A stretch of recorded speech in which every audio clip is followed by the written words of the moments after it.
I sometimes read public domain books here on Leaves of Glen, and they're usually racist. Not a lot of swear words, but the bigotry is off the charts.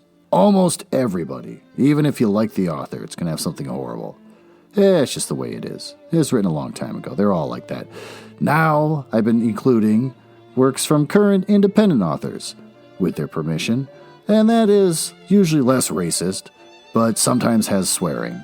So this is a warning that the content you hear on this show might be adult in nature and not to let your kids listen.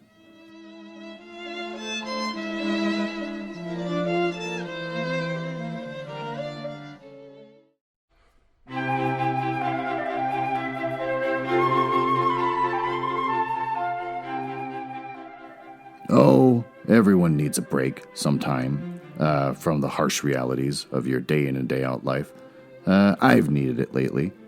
And mostly people will try to take a mental break by diving into an exciting new world that they don't live. Like being impossibly hyper-intelligent, sleuth like Sherlock Holmes, or the world of wizard boys like in Harry Potter. In my case, I was trying to go for fairy tales, trying to harken back to a simpler time for myself, and I decided to read Hans Christian Andersen, which was a huge mistake, and that's where I came up with one of the Christmas stories from a few episodes back, The Fir Tree. And if you didn't catch that, the end of that story, the fir tree dies a horrible, lonely, and neglected death. And that's kind of the way all his stories go. I mean, nothing really works out where you feel comfortable.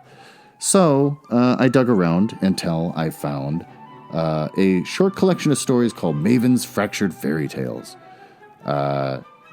Adult, but not naughty. A lot of fun to read, and I'm going to be reading one of the three called The Fairy Frogmother. A story about a fairy godmother who only sort of likes her job, and then her favorite spell backfires. So, it's kind of how I'm living. I can identify with it. Let's learn a little bit about the author. Charlotte Babb began writing when she could scribble her name on a chalkboard, although she sometimes mistook chocolate for Charlotte at the drugstore ice cream counter. She brings to any project a number of experiences, including work as a web designer, technical writer, washing machine gasket inspector, cloth store associate, Girl Friday, computer tech, and telephone psychic. She has studied the folk stories of many cultures and wonders what happened to ours. Where the stories for people over 20 who have survived marriage, divorce, child-rearing, education, bankruptcy, widowhood, and love's last kiss, she writes them.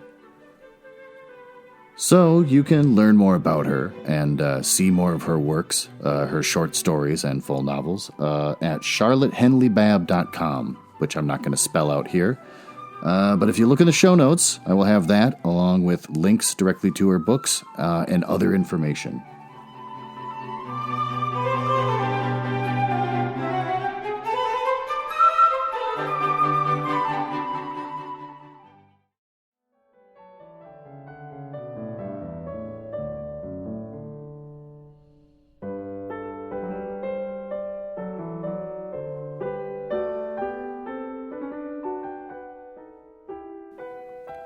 Fairy Frogmother by Charlotte Henley Babb. Maven Morrigan, fairy godmother extraordinaire, stood in the middle of a road deep in the forest, wondering if it were worthwhile to transform one more ash-covered wench into a princess. It was late, not yet sunset, but dark under the ancient trees. Her wand hung heavy in her hand, and her weary wings would not lift her off the ground. She didn't think she could even swizzle up enough energy to poof herself home. Just once, she muttered. I wish a handsome prince would notice me. No sooner thought than said, no sooner said than one prince, handsome as requested, appeared galloping frantically. He was headed right for Maven, as hard as he could ride. Get out of the way, old one, he yelled. Move it. His horse's hooves scattered dirt and leaf mold in his wake. Maven could smell the horse's sweat as she reached for her wand and snapped it toward the prince. Maven's wand arced. sending a hex to turn the hapless prince into a frog. There was plenty of energy for that spell in her anger alone. The green sparkles nearly blinded her as the horse reared and shied away. Sparks flew, and the shockwave knocked Maven off her feet. Rumbling hoofbeats on the road urged her to scramble out of the way, but instead of running, Maven leapt. She narrowly escaped being trampled by 5 horsemen hastening after the prince.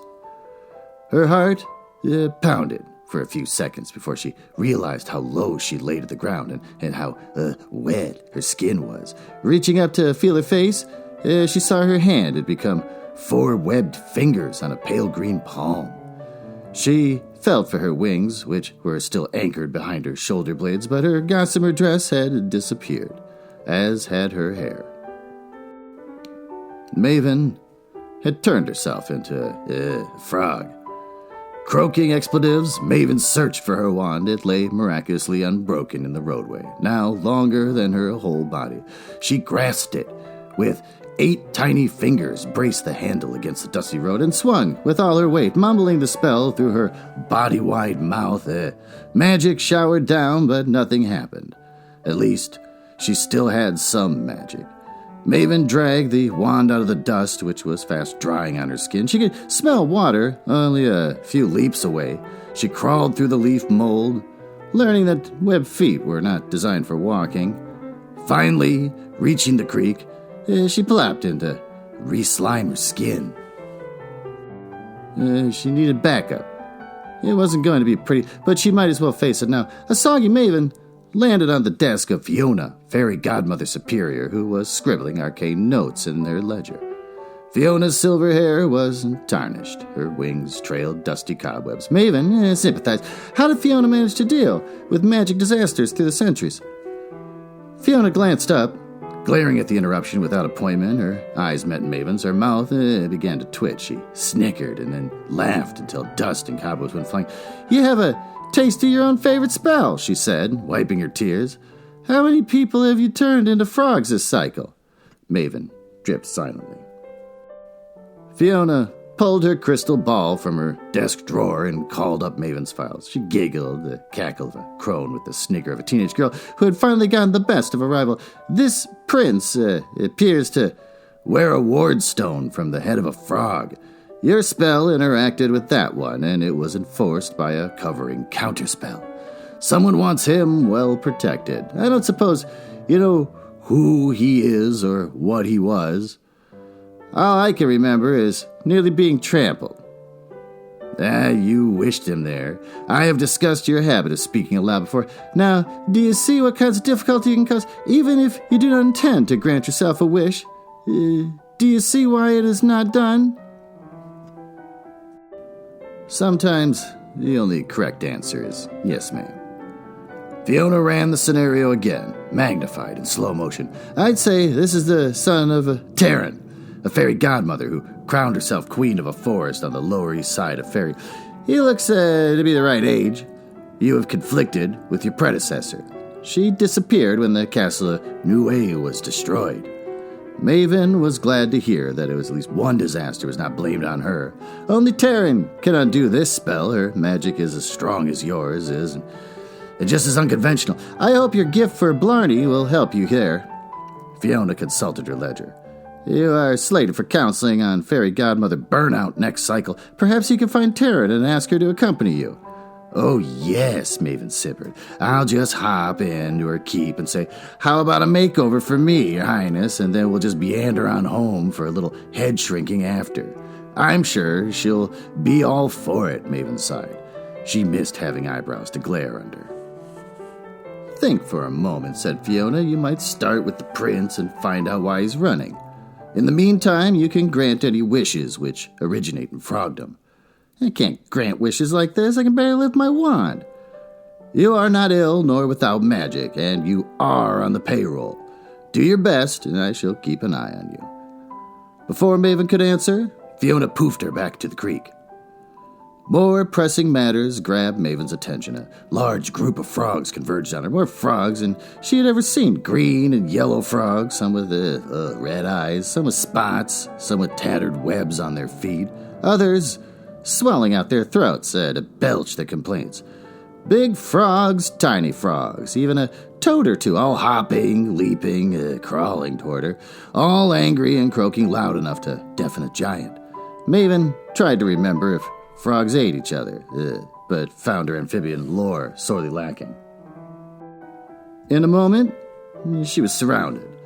Then the yelling started. Change me back. Yeah, me too. It's about time we frogs had somebody to grant our wishes. All the frogs had wishes, and most of them involved transformation back to being human. Maven held up her wand, trying to listen to all of them, or any of them, to get some idea of why they had all appeared just then, what they wanted, and what she could do about it. Fiona did not like coincidences, so she did not likely cause this plague. The main thread she could hear among all the croaking and wailing was these women who had been frogged were very tired of being green. Maven strained again to grasp the wand and prepared to jump, hoping that if she could hang on to the wand in midair, it would wave enough to cover at least a few of them. Her quote-unquote hands began to cramp, clutching the shaft as she straddled the grip. She fluttered her wings as much as she could, but it didn't help much. She vaulted, ribbiting every canceling spell she could think of, landing in water, still clutching her wand. She kicked her way to a launching surface and tried again, this time aiming for the creek bank. Curses were muttered in the frog chorus, imprecations of doom, death, disease, and disfigurement against Queen Terran. Maven established that if a frog had wings, it would still bump its butt. One voice, very small, seemed to have a different request. Maven sought its source as she rested from her futile spelling.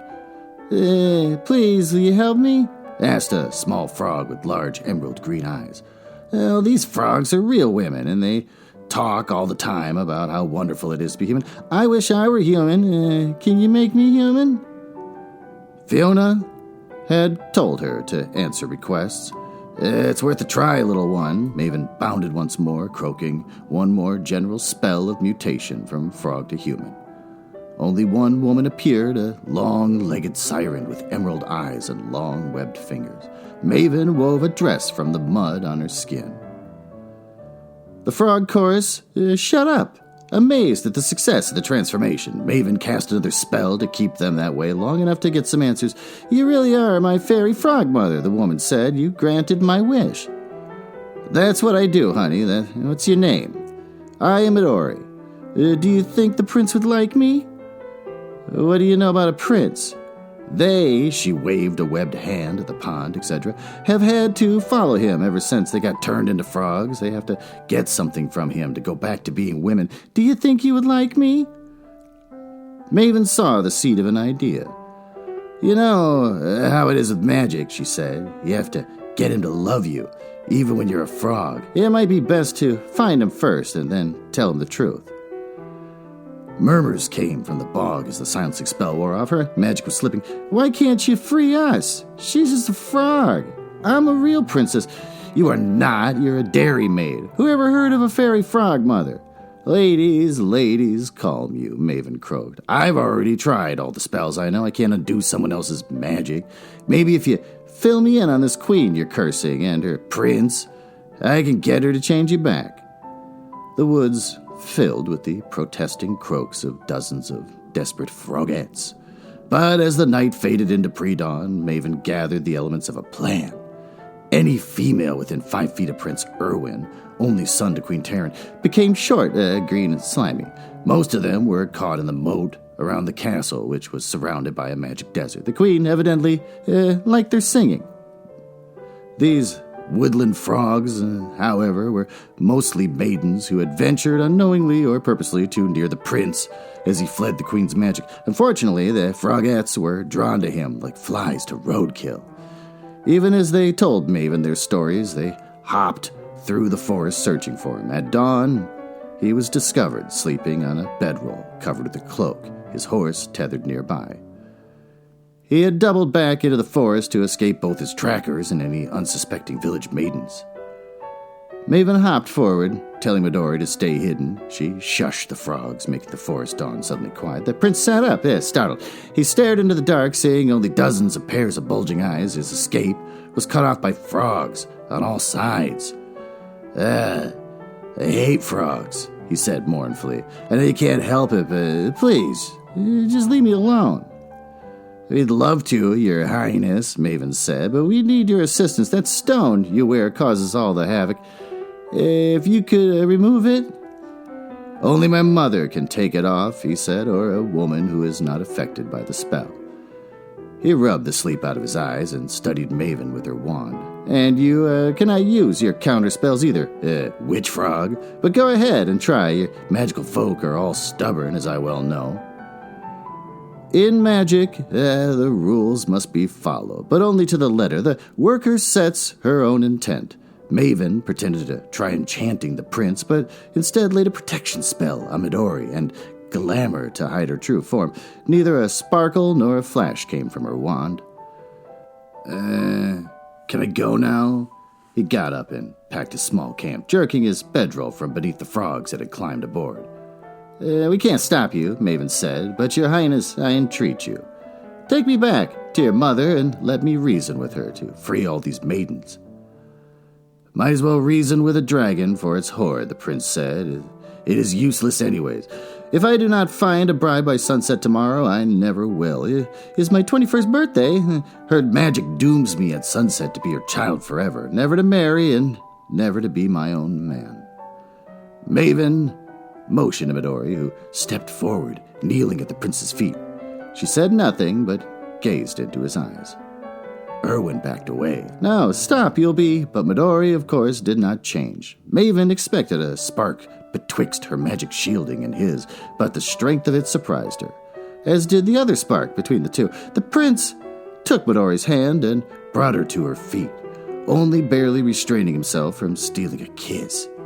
They gazed at each other, each talking in the beauty of a human form they had never beheld at such range. Even the other frogs sighed in romantic longing. Maven felt a pang of envy for that look. She was much too old for that sort of carrying on. Hadn't had a boyfriend since before she came across the veil from Real, and certainly not since she became a fairy godmother. It wasn't done. How can you, he asked, holding her hand, taking in her every curve. He had never seen a young woman so close before, never looked so deeply into a woman's eyes. But he was a prince, strong of purpose, decisive. If you will have me, I will have you as her bride. Yes, her prince, murmured Midori.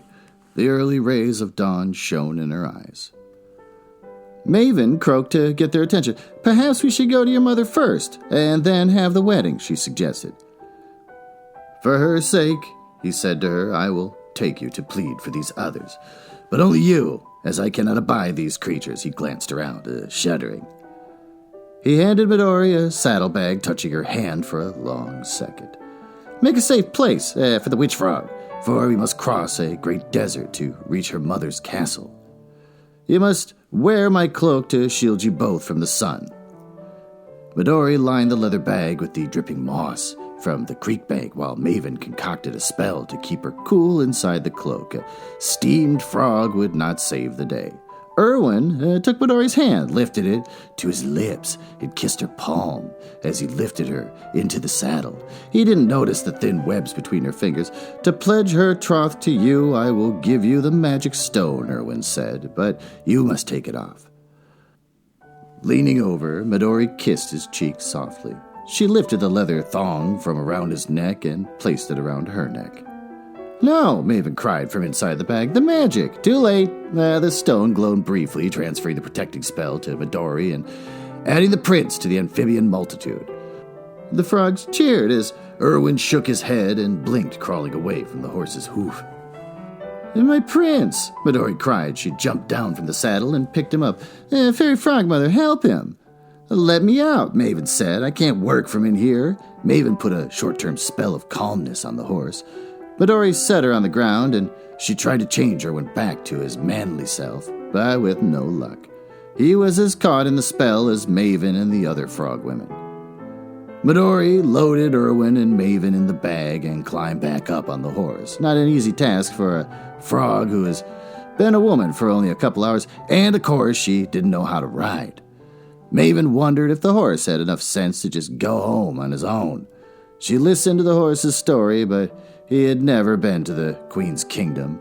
Erwin had traded him at a tavern.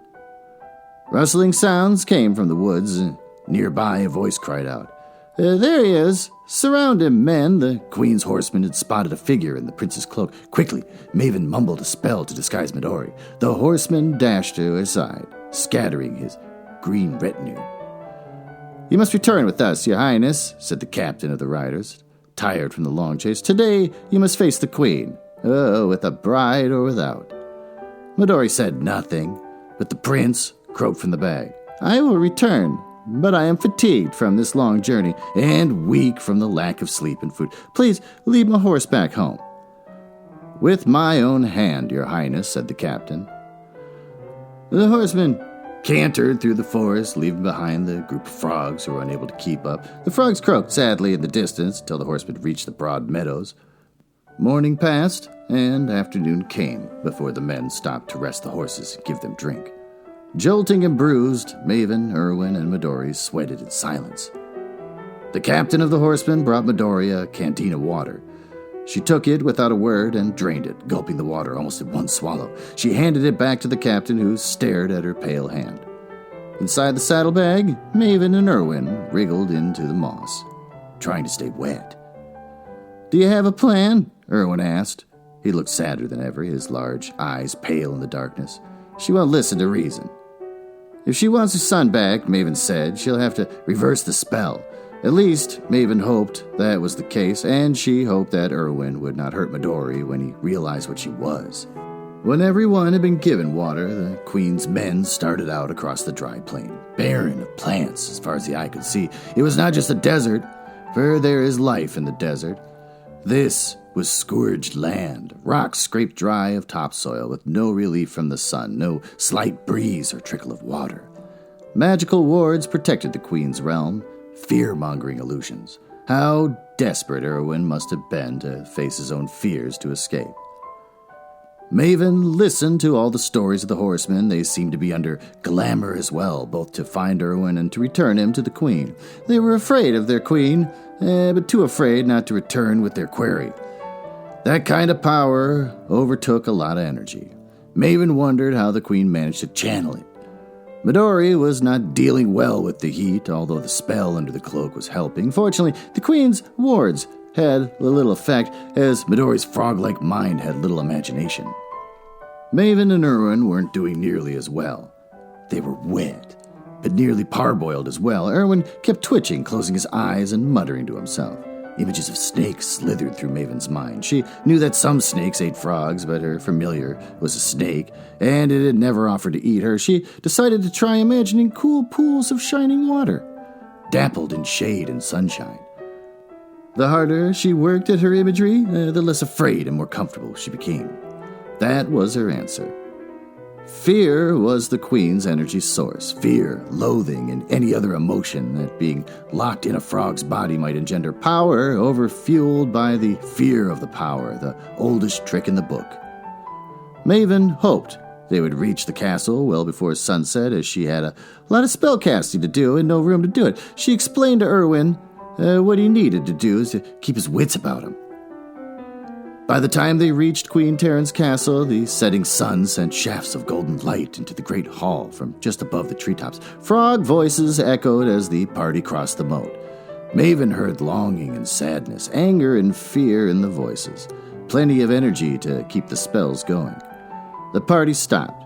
The captain assisted Midori from the horse, thinking that his prince was weary and weak from the heat. Maven's glamour had faded in the face of Terran's magic. He could not help but see that she was shorter than the prince was and much lighter. But she also wore the amulet. Midori retrieved the two frogs and Maven's wand, which she wrapped in the sleeve of her dress so as not to touch it. She pushed back the cloak from her shoulders and carried Maven and Erwin before her, as if she were presenting them as gifts.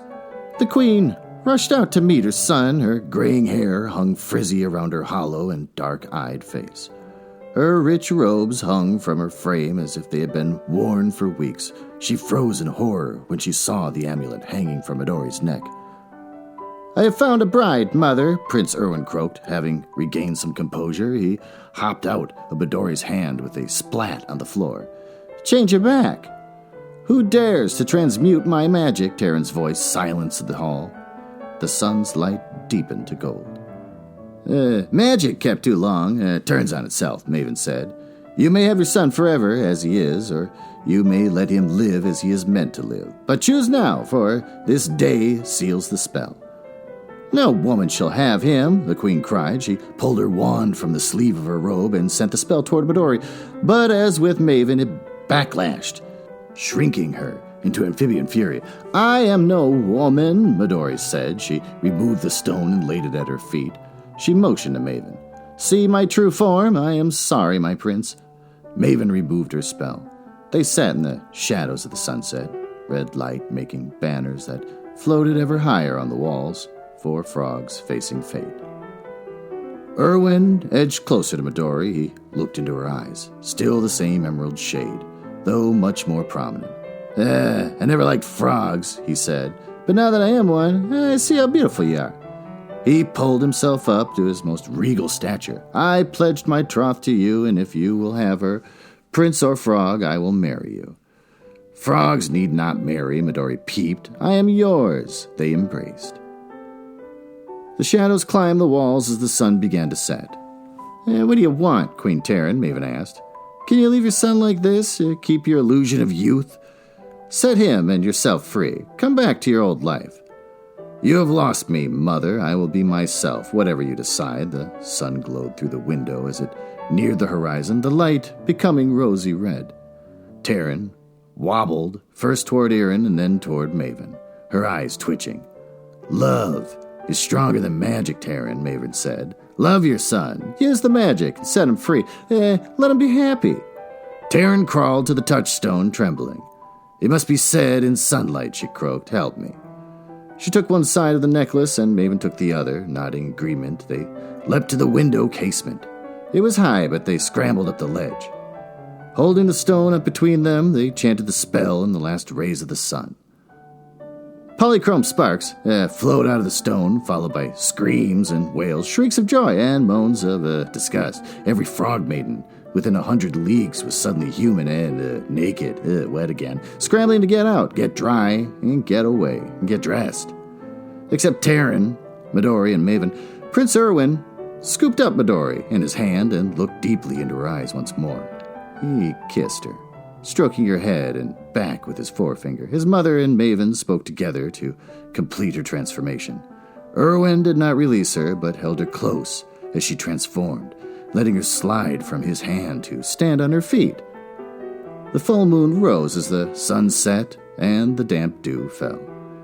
The magic desert disappeared in the darkening twilight as the moat spread its water out to meet the distant forests. It was a good night to be a frog. What about us? Being a frog didn't seem so bad, Terran said. I'm too old to start being green. Maven hopped down to retrieve her wand. Not something to be left lying around. When Terran followed, she dragged the stone down from the window, shattering it on the castle floor. Get your wand, quickly, Maven said. Let's grind this stone into dust, sprinkle ourselves with it, and maybe we can change each other back. Maven showed Terran how to ride the wand and leap into the air. They called in a tiny dust devil to swirl the broken pieces, magically grinding them into sparkling dust which stuck to their skin. They said the transformation spell together and emerged fairies again, gossamered and winged. What happens to rogue fairy godmothers? Terran asked as she fluttered around the great hall. I don't know that I want to go back to saving the youngest and goodliest from the evils of society. Fiona mentioned counseling, but the last time she counseled me, I spent a couple of cycles living under a bridge as a troll. Fiona's still in charge? Terran made a face. Maven nodded. So much for that. Don't you think we can find some good to do? I know I've had enough of Cinderellas and Sleeping Beauties. Let's find some older women in distress. Yeah, or some older men. They flew out into the golden moonlight in search of adventure.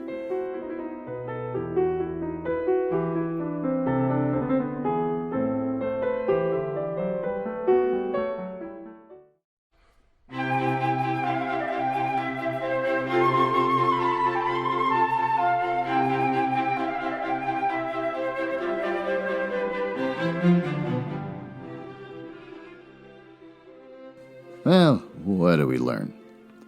We learn that if you have kids, you're going to want them to stay kids forever. I know I have that problem. I have 2 daughters that are just getting older, and I don't like them turning into teenagers, because I like it when I was important in their world. I was equally as important to them when they were tiny kids as anybody else they knew. Now I am the last person they think about.